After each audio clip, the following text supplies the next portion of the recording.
Hola, buenas tardes, días, noches, de donde sea y a la hora que nos estén viendo. Mi nombre es Eduardo Murillo, psicólogo clínico, y me encuentro el día de hoy con mi colega que se va a presentar en este momento. Hola, muy buenas tardes. Mi nombre es Cecilia Zúñiga Sandoval. Soy psicóloga clínica por la Universidad Autónoma de Zacatecas. Nos hemos reunido el día de hoy, Ceci, para poder hablar de un tema por dos motivos. El primero, yo creo que es el más obvio en este caso, bueno, es que actualmente ambos estudiamos una maestría en una corriente de psicología clínica y de la salud. Y esto es parte de una elaboración para esa materia, ¿de acuerdo? Para una materia en concreto.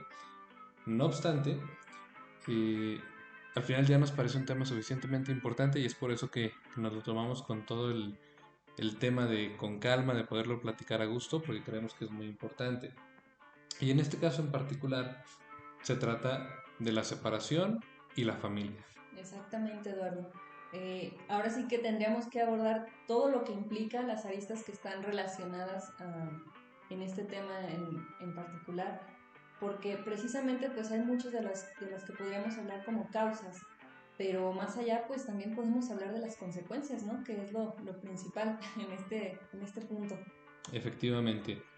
Vaya, siendo muy rápidos, es verdad que el divorcio tiene muchísimos campos de aplicación en términos psicológicos, mucho campo de estudio, mucho que pudiéramos llegar a platicar, pues. Así que haremos como un breve análisis, un breve recorrido por el texto que lleva ese nombre, justamente, con la intención de hablar rápidamente de qué es el divorcio desde lo que vamos a hablar en este momento y cómo afecta a ciertas personas en la familia. Y en este caso, pues tenemos que hablar de eso, ¿no? El divorcio como ente de dos mundos que se separan y que quizás, no lo sé, quizás jamás estuvieron tan unidos. Y para esto no lo sé que nos puedas contar tú, Ceci, rápidamente del Exacto. divorcio. Claro que sí. Mira, precisamente entrando un poquito en el tema sobre la lectura que nos tocó abordar en esta ocasión, pues bueno, hay diferentes vertientes, variantes, cuestiones que pueden estar relacionadas pues con estas separaciones, ¿no? Bien lo maneja Covarrubias y compañía dentro de la lectura, pues que hay diferentes cuestiones que pueden estar relacionadas, sobre todo por la incompatibilidad de caracteres, que es una de las cuestiones más, pues como que más manejadas para poder referirse al tema. Claro, de hecho es así como inicialmente se decía, ¿no? Que Exactamente. es básicamente eso. Hoy en día sabemos que hay cuestiones más complejas que se pueden dividir en muchísimas aristas, desde lo económico, desde lo familiar, vaya, inclusive con la edad, el cambio de prioridades, el cambio de lógicas, ¿no? ¿Qué podemos decir de las parejas, por ejemplo, jóvenes? De las parejas jóvenes por lo que se separan, vaya. Se separan debido a muchísimos factores que hoy en día vemos en nuestra sociedad, como puede ser, bueno, ya lo decíamos algunos temas, como puede ser diferencias económicas, mayores exigencias sociales sobre cómo debe ser una pareja hoy en día. También tenemos factores quizás más comunes, digámoslo así, como puede ser la dificultad en comunicación, la dificultad para integrarse a los núcleos familiares de la otra persona, de la pareja. Eso pues, entre otras tantas cosas, puede influir a que hoy en día tengamos tantas parejas jóvenes que se les dificulta mantenerse en una relación, ¿no? Pero ¿qué podemos decir de las parejas ya más longevas? Claro, Eduardo, pues precisamente se habla sobre la cuestión del síndrome del nido vacío, que obviamente repercute mucho y esto lleva al efecto de que a veces pues simplemente ya no se entienden las parejas, ¿no? Ujú. A pesar de tener ya muchísimos años juntos. Surgen nuevas ideas, ¿no? Surgen nuevos planes. Exactamente. Bueno, pero ¿qué pasa entonces? Ahí estamos hablando del nido vacío, hijos que ya se fueron, que ya siguieron con sus vidas, y entonces quizás no hay una afección tan directa sobre ellos cuando hay una separación. Pero justo a lo que venimos el día de hoy, ¿qué pasa cuando sí lo hay? Cuando tenemos jóvenes, niños aún integrados en esa familia que se está desintegrando, que se está separando en este momento y que tendrá que adaptarse a un nuevo mecanismo. Pero ¿qué pasa con estos niños cuando están involucrados directamente aún, cuando son parte esencial de esa familia? Bueno, pero como decíamos, bueno, hay un factor importante, ¿no? Esto es un asunto del nido vacío, donde quizás los niños ya han partido, donde ya han crecido, han formado su familia, han formado su vida, Entonces nos tenemos que remontar a las parejas quizás más jóvenes que no han tenido tanto tiempo. Y bueno, sorpresa, aún hay niños, aún hay adolescentes que están en medio de esa relación. Sin mencionar otro tema, ¿no? Que justo platicábamos antes de iniciar a las grabaciones, la postergación, ¿no? Las parejas pueden postergar mucho la finalización de su relación y esto afectar mucho cómo se da. Eh, yo aquí lo que te preguntaría es, quizás muy rápido, es tu opinión a manera de rasgos generales, ¿cómo puede afectar esta separación a los niños? Todavía muy independiente de su edad, pues. Claro. Mira, pues no podemos dejarlo tan independiente la edad porque justamente también hay que tomar en cuenta el nivel de desarrollo en el que están, hablar también sobre pues las cuestiones de afrontamiento, qué herramientas tienen los niños. Si hablamos de pequeñitos, hablamos de niños de secundaria, es precisamente el contemplar en qué niveles se encuentran, en qué etapas se encuentran y qué grado de afección podría llegar a tener la separación. Claro, El inicio de un duelo, por ejemplo. claro, los duelos, sin duda. Lo viven igual los niños, bueno, lo decías ahorita, ¿no? O sea, Definitivamente no. Definitivamente hay muchas variantes al respecto pues bueno, precisamente pues es algo a lo que tendrían que tomar en cuenta también los padres, ¿no? Que cada quien está viviendo su duelo a su manera. claro, porque creo que eso es lo más común, ¿no? Que, bueno, inclusive lo maneja el texto, pero quizás aquí ya podríamos hablar de nuestra práctica profesional también. Cómo los niños pasan de último a veces en este tipo de situaciones. Es entendido, cada uno está pasando por un duelo, cada miembro de esta dinámica está pasando por un duelo, pero desafortunadamente los podemos pasar al último en esto. Y no sé, antes de siquiera pasar por el texto, me gustaría que desde tu opinión me platicaras qué pasa, qué te ha tocado ver como a grandes rasgos. Si pasamos a un niño al último, al rincón final en el proceso de la separación. Fíjate, Eduardo, que es a veces importante contemplar inclusive este aspecto hasta de las regresiones, porque tiene muchísimo efecto en los niños, ¿no?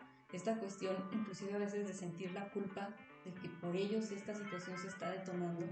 Y referente a eso, pues es importante contemplar pues ese afrontamiento al que podrían estar pues muy escaso. Entonces, pues entre muchos más ejemplos que podría darte, pero sí esta cuestión de rebeldía que de repente aparece también en los adolescentes. Claro, que de hecho en ese tema de la culpa, perdón que lo Sí, retome, eh, remarcas muy bien lo que el texto nos está manejando exacto. justo en la etapa preescolar, que es muy común, perdón, que los niños se sientan culpables en ese tenor de que pues por ello se ha dado la separación. Inclusive hay un punto que me llamaba mucho la atención porque remarcaba que los niños no solo se van a sentir culpables, pueden no llegarse a solo sentir culpables por la separación, sino por el alivio que pueden llegar a sentir Exacto. de ver que los conflictos se acabaron. Entonces, un niño de 2, 3, 4 años se siente alegre de que se han separado porque se acabó el conflicto y esa alegría, ¡pum!, se transforma en otra cosa, porque ¿cómo me voy a sentir bien de que ahora mis papás no estén Exactamente. juntos? Exactamente, inclusive esta cuestión también que manejaba el texto sobre cómo hay cierto rencor, cierto coraje con alguno de los miembros que se van. En este caso, bueno, en la mayoría de las veces el papá quien se retira, pero el cómo lo experimentan a raíz de ese abandono, ¿no? Que a veces se suele traducir a eso. Claro. Bueno, es cierto y entendido que no todas las parejas lo manejan igual, Claro. algunos incluyen más o incluyen menos a los niños en esta dinámica, pero nos viene después esta nueva etapa que la vamos a nombrar, bueno, como se maneja, de la tristeza. ¿Por qué? Porque entre los 6 y los 8 años los niños aún van a ser sumamente dependientes de sus figuras paternas. Efectivamente, todavía toman en cuenta el hecho de que papá y mamá están siendo parte de este núcleo, de esta dinámica, y pues que al momento de que se hace esta separación, hay pues esa dificultad de poderse adaptar a ello. Efectivamente. Y bueno, es que adaptarse, híjole, sería una cosa, pero para un niño de esta edad aún se vuelve un poquito difícil. Claro, ¿Qué pasa? que aún teniendo una figura con gran valor en la mamá o en el papá por unas cosas, la mamá por la otra, ¿qué pasa si de repente uno de los dos se va y se lleva consigo toda esa parte que le daba seguridad en ese aspecto en concreto, ¿no? Toda esa seguridad. ¿A qué le va a tener miedo ese niño en el futuro? A abandonos. Exacto. Constantemente ser abandonado. ¿Y qué puede hacer? Aliarse con uno de los papás. ¿Para qué? Pues para que este no le abandone, para Claro. que no se repita esa situación. Esta cuestión que manejas del abandono justamente pues se puede ver en diferentes maneras, ¿no? Precisamente bueno, en el ámbito escolar, el cómo se desenvuelven al Exacto. momento de estar ya con compañeritos. Es una etapa también donde tomamos mucho en cuenta este aspecto pues de la pertenencia, ¿no? La identificación en algún grupito y pues precisamente ahí es donde empiezan a tener estas dificultades. Exactamente. Eh, vaya, vamos a decir ahorita algo muy claro sobre las edades, pero vamos a terminar este esquema Claro. con dos áreas más y ahorita hablamos de por qué no hay que tomárselo tampoco literal todo esto, pero ahorita lo manejamos. Esto me refiero ahora pues a la siguiente etapa que nos vamos a centrar ahora sí en el enojo, Claro. entre los 9 los 12 los 13 años. ¿Por qué enojo? Bueno, porque al final del día, en esta etapa ya se empezaba a hacer más clara la separación e individuación que otros autores ya manejan de los niños sobre sus figuras paternas. ¿Cuál es el detalle? Bueno, que al no tener una situación íntegra en casa sobre la cual se genera esta separación, tendremos un enojo muy marcado hacia las figuras que se han ido o con las que nos hemos quedado en un proceso de divorcio, dependiendo un poquito de qué necesidades tengamos para satisfacer o qué escenario estemos buscando en el futuro, ¿no?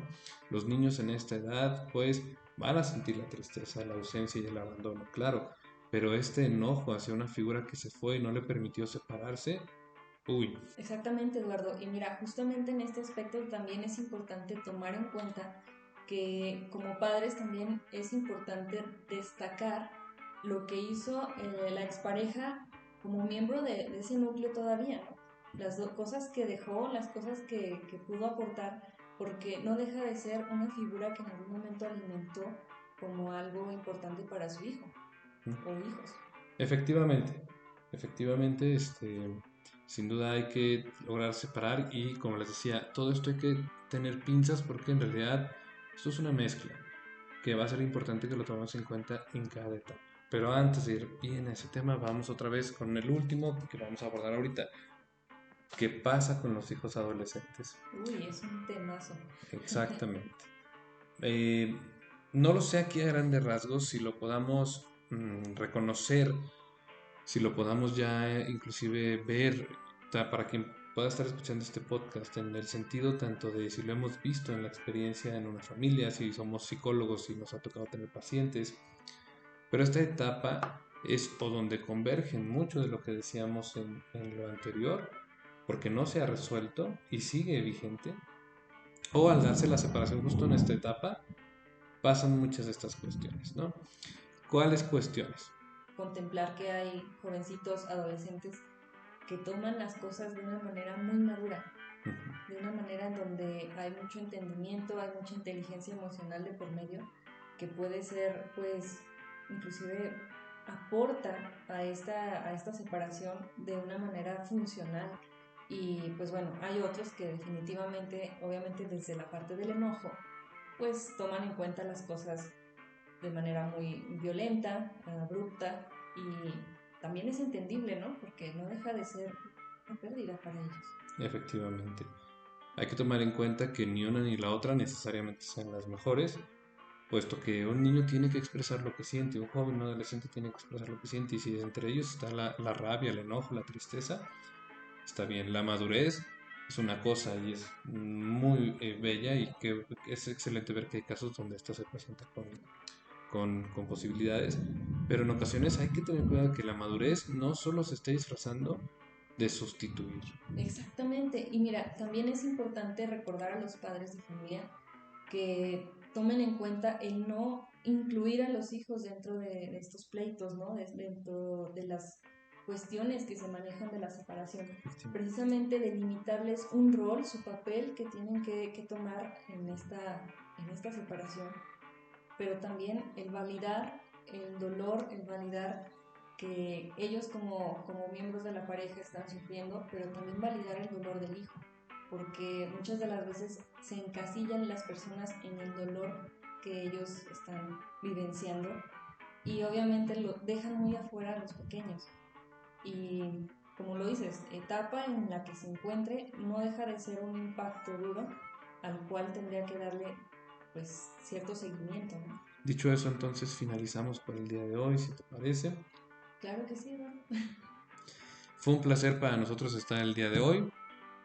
Y si escuchan rayos, Está lluvia lloviendo. y semejantes, nos agarró la lluvia aquí, esperemos que no se vaya la luz. Pero bueno, por lo pronto nos despedimos y hasta la próxima.